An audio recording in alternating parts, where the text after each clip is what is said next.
আসসালামু আলাইকুম। আমরা যদি ১৯তম নিবন্ধন উপলক্ষে রসায়নের ২ টা এমসিকিউ সলভ করি।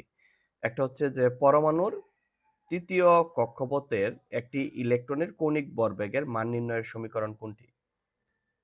পরমাণুর ৩য় কক্ষপথের কথা বলছে। আরেকটাতে বলছে পরমাণুর 3D অরবিটালের জন্য কৌণিক ভরবেগের মান নির্ণয়ের সমীকরণ কোনটি?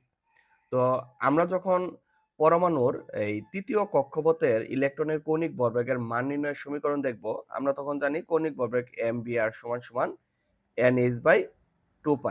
n কোনটা? n টা হচ্ছে এই যে কক্ষপথ। তাহলে এখানে mvr সমান যেহেতু ৩য় বলছে, তাহলে 3h/2π। তাহলে সেক্ষেত্রে আমরা এই সি অপশনটা ইজিলি আনসার হয়। কিন্তু যখন আমরা দেখব যে কোন পরমাণুর 3D অরবিটালের জন্য কৌণিক ভরবেগের মান নির্ণয়ের সমীকরণ কোনটি?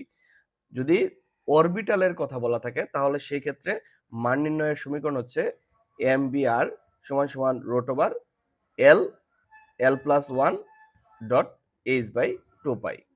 তাহলে এই ক্ষেত্রে ডি এর জন্য 3D এর জন্য l এর মান হচ্ছে কত? 2 2+1 h/2π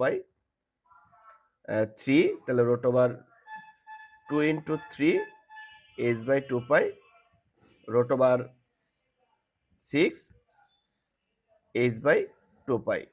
এটা কিন্তু এই 3D অরবিটাল মানে অরবিটালের জন্য মান নির্ণয় সমীকরণ √l into l+1 dot h/2π। তাহলে এই ক্ষেত্রে আনসার হচ্ছে কি √6 h/2π। এ খুবই গুরুত্বপূর্ণ ২ টা এমসিকিউ।